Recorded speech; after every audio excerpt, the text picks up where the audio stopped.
The more that we chatted with merchants and validated that this was something that people were really interested in, the more it was driven by excitement and then eventually kind of validation of the concept and just sheer belief in it. Coping in some ways is just the definition of what it takes to start a company.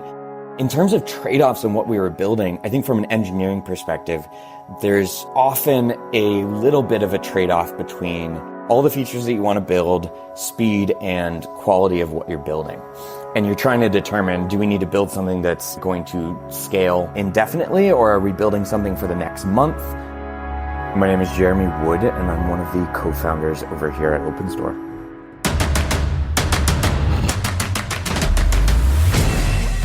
This is Code Story, a podcast bringing you interviews with tech visionaries who share in the critical moments of what it takes to change an industry and build and lead a team that has your back.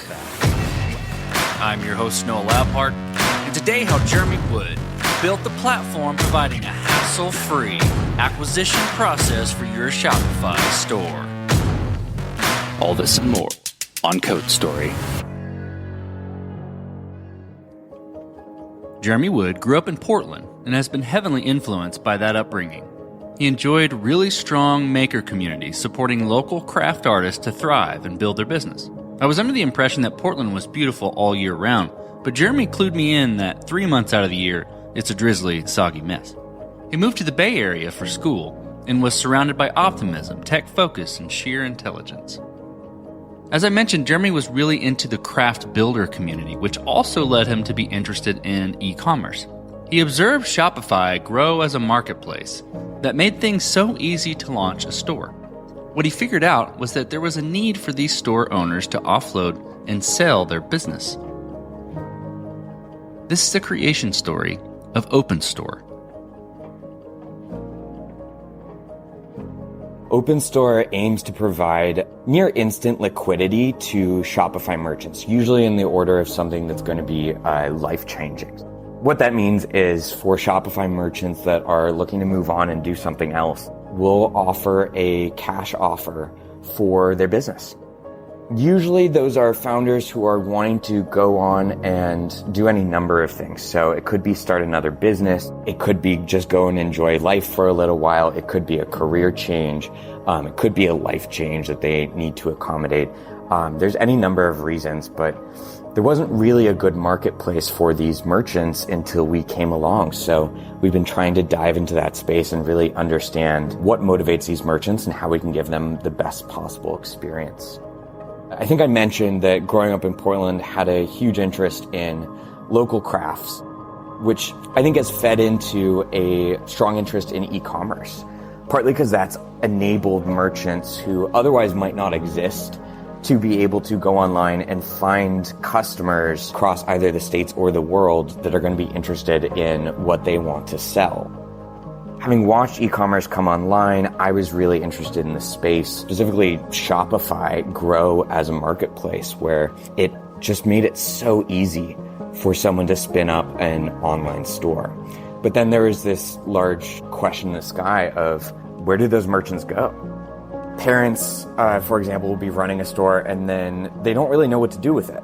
Sometimes kids don't want to take it over. Sometimes they can't find anyone else to take it over.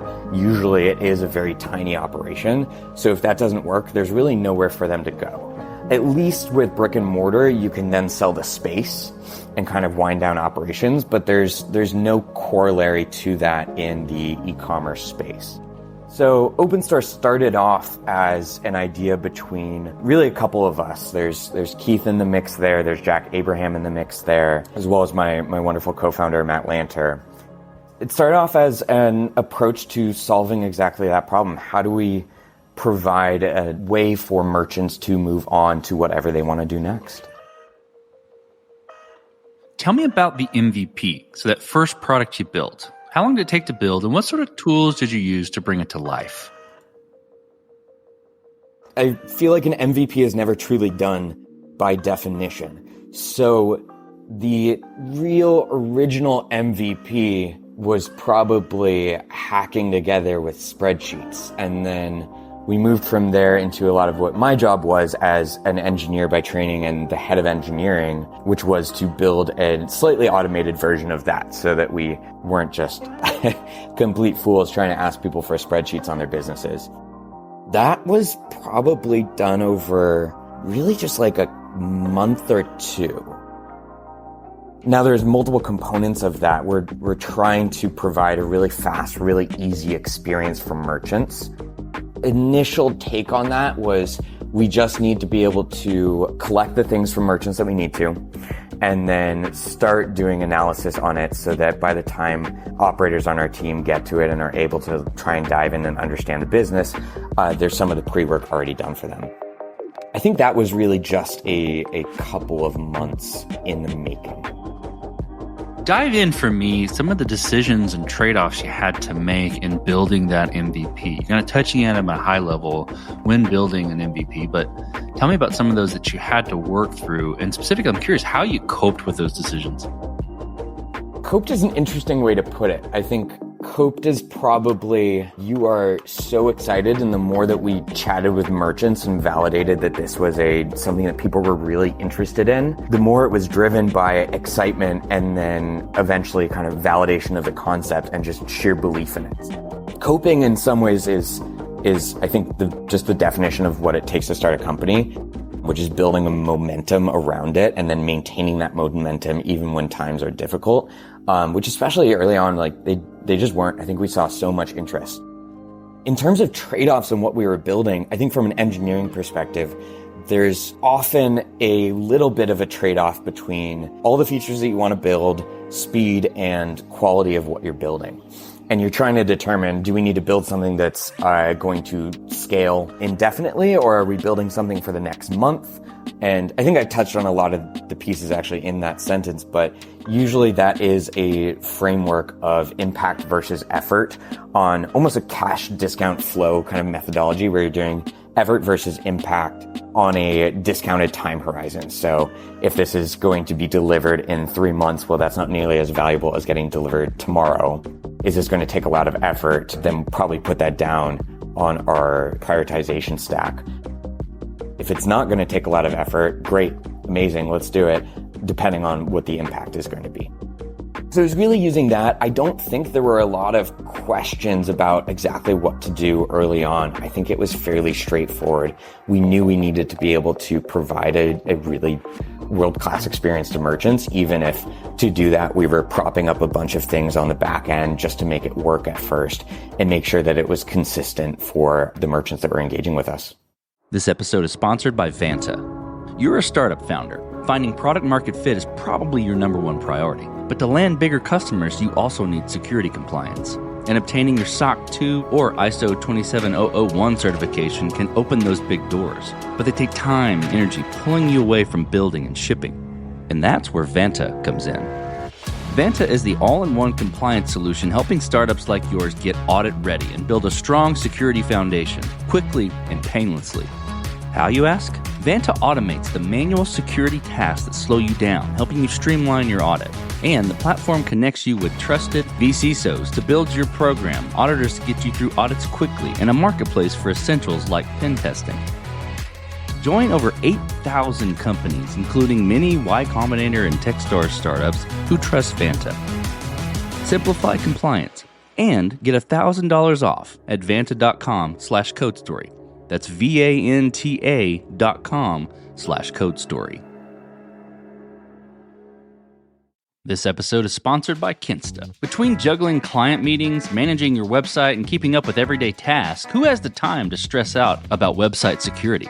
Well, with Kinsta, the technical stuff is taken care of, so you can focus on what you do best.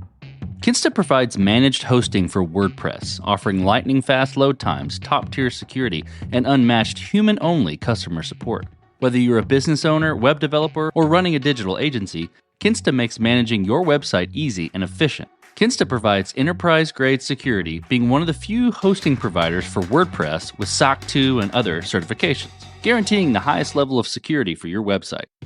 Thanks to their unlimited free expert-led migrations, Kinsta ensures a smooth transition for you from other hosting providers. Customers have reported 200% faster load times post-migration to their platform. What I find cool about Kinsta is their fast and reliable customer service and premium features that are included at no extra cost. Ready to experience Kinsta's hosting for yourself? Get your first month free when you sign up at kinsta.com today. That's KINSTA.com. From that point, you've got your MVP. How did you progress the product from there and mature it? And how are you planning to? And to wrap that in a box a little bit, what I'm looking for is how you built your roadmap and how you go about deciding, okay, this is the next most important thing to build or to address with OpenStore. You should have a roadmap in mind in the back of your head. You need to have a company vision as you're going into building a team, building a company, chatting both externally and internally with employees. So you have this general broad direction you're going, and you're just trying to figure out the pieces that need to go into place to get there. You usually have decent foresight for the next couple of months. We actually went through a phase where we were doing quarterly planning. We've recently moved back to doing more monthly planning with some quarterly overlay. It's a startup. You're kind of constantly switching direction to figure out, okay, has this path changed to get to that ultimate goal? I think another way I often think about that is you have opportunity costs by investing in whatever direction you're going. And the only true way to understand opportunity cost is to understand what the other opportunities even are. So usually I think of it as we have kind of a general current direction that we should be spending 80 or 90% of our time on, and then 10 to 20. And this varies very much by the state of the business, where you are, what your certainty is. But as a rule of thumb, 10 to 20% of your time is spent exploring those other opportunities to make sure that you constantly understand the opportunity cost of what you're working on without sacrificing momentum on that thing. Okay, let's switch to team then. So how did you go about building your team? And what did you look for in those people to indicate that they were the winning horses to join you? We built it awesome individual by awesome individual. I actually don't love the term horses because it's such a human-driven endeavor at the end of the day. You're in the trenches with these people, and you really have to trust them. And you have to be able to work alongside them, and you have to believe that you guys are all going to get better at what you're doing.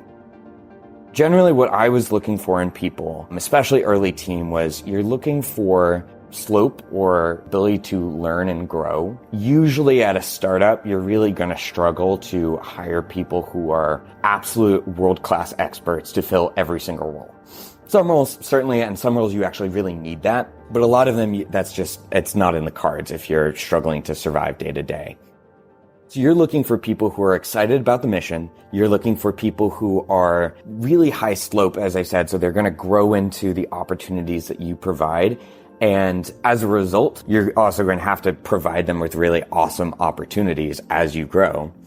And those are probably the two most important things I've found. We've had a lot of incredible people join us who, certainly on paper, did not look like they were perfect matches for the role. Either they were coming from slightly different careers or they were relatively new to the space. And we had an initial chat with them, and I basically said, look, this person has incredible amount of excitement, incredible capacity for learning. I was chatting with them for 30 minutes. I learned so much from them already, and I think they'd be an awesome addition. We know that they have the skills to at least do the beginning part of what we need. I think that they can grow into anything else we need, and we never really know as a startup, to the point about you're constantly changing exactly what you're doing.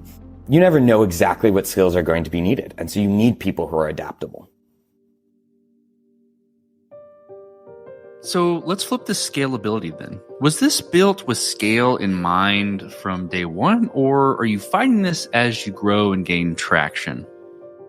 It's all back to exactly what is the effort to make it incredibly scalable versus the impact of doing so, and on what time horizon will that be needed. So if you're going to need something in 2 months because of scale, then you're probably much more likely to build it. But even then, it's not a sure shot. It's all dependent on exactly what would be the effort involved in doing that today versus doing that in 2 months. I think as a rule of thumb I used early on, and I'm I'm not even sure that this is the right time horizon, but I usually said something should last for at least 3 to 6 months in this business. So if you're building something and you know that this is going to break sooner than that, then either that has to be because there's really low effort involved in building it today and we really need it, aka there's high impact, or it's really ambiguous whether or not we actually are going to need scale in 3 to 6 months, and it takes a lot of effort to build the more scalable version. So again, like on that discounted timeline that I talked about, one of the factors on that is certainly certainty. So where we have high certainty, great, let's build it if it's low effort. But there was no single answer to that on scalability. And I think one of the key arbitrages as an exec in engineering is what are the opportunities to make something scalable just by twisting or tweaking how you're thinking about it without changing the amount of effort required to build it or the impact on everything else that you're building.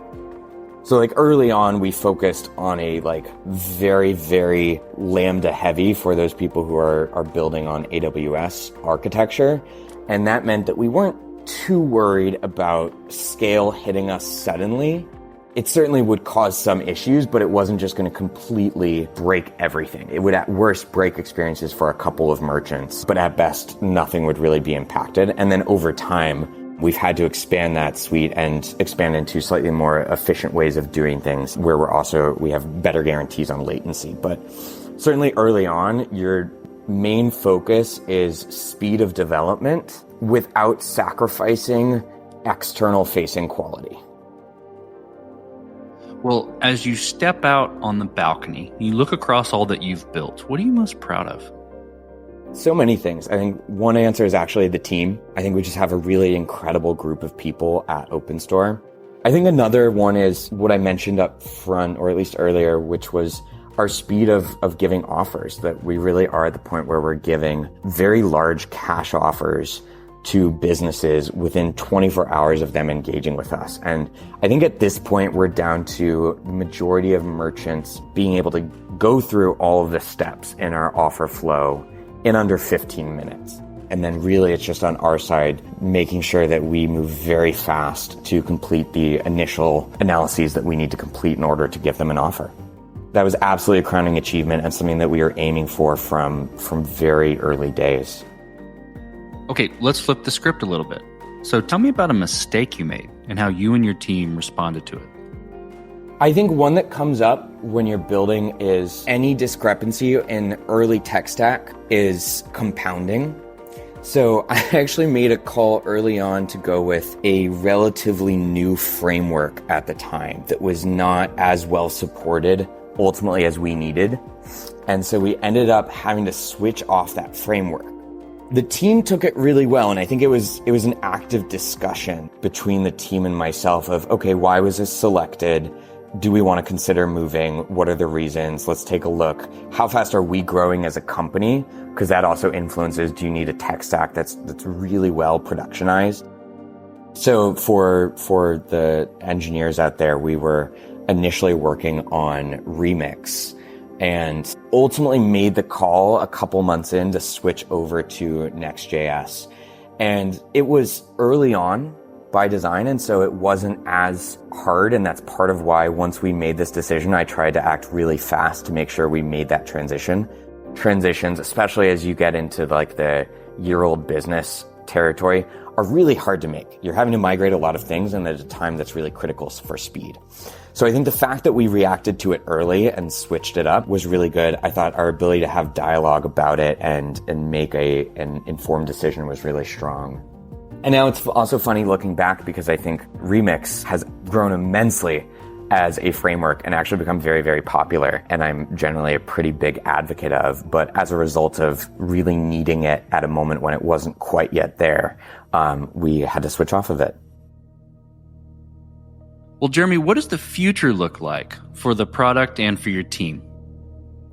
Continuing to try and provide a better experience for both our business customers and our end consumers. So as we built out the initial product, it was all about providing an amazing experience for merchants. But as we've bought more and more businesses, it's become more about also their consumers and really taking good care of their consumers and the consumers that we bring onto their businesses after we acquire them. At the end of the day, we want to make sure that we're really solid stewards of what are often labors of love. If not love, they're at a minimum labors of a lot of sweat. Let's switch to you, Jeremy. Who influences the way that you work? Name someone or many persons or something you look up to and why.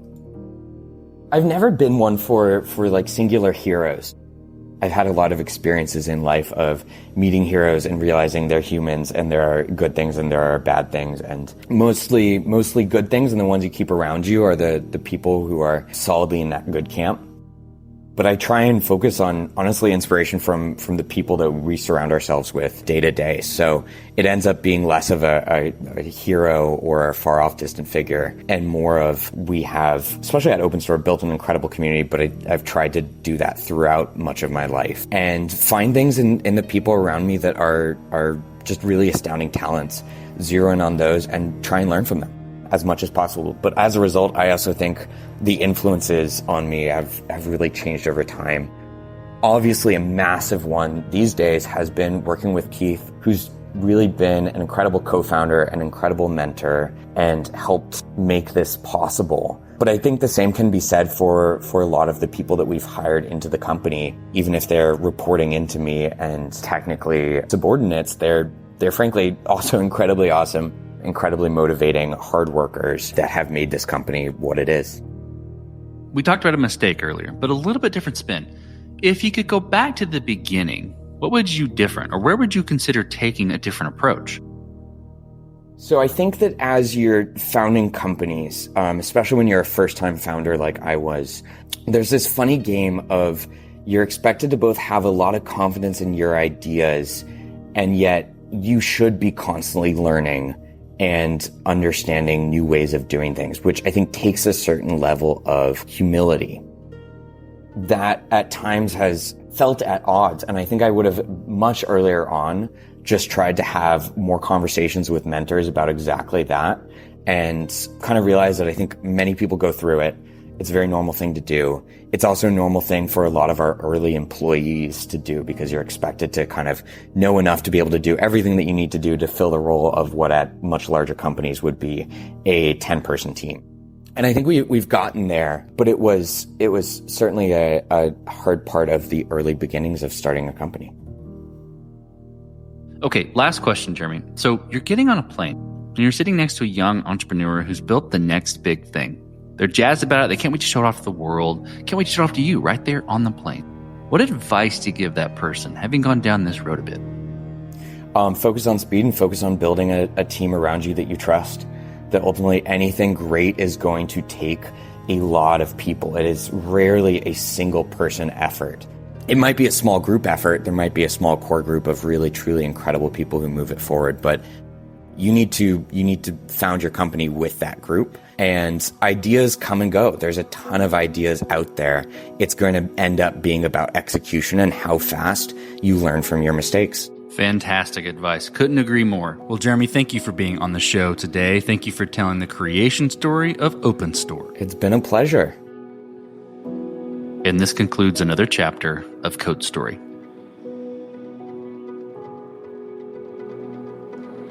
Code Story is hosted and produced by Noah Labhart. Be sure to subscribe on Apple Podcasts, Spotify, or the podcasting app of your choice. And when you get a chance, leave us a review. Both things help us out tremendously. And thanks again for listening.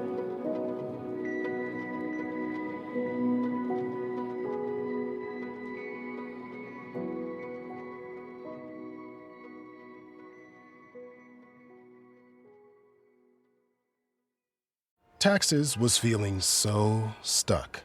Sitting in traffic, squeezing into a parking spot, all to squeeze in getting tax help during your lunch break. Now Taxes is a TurboTax expert who does your taxes for you, while you go about your day getting real-time notifications about their progress and the most money back guaranteed. Now this is Taxes. Intuit TurboTax. Get an expert now on TurboTax.com. Only available with TurboTax Live Full Service, real-time updates only in iOS mobile apps. See guarantee details at TurboTax.com/guarantees.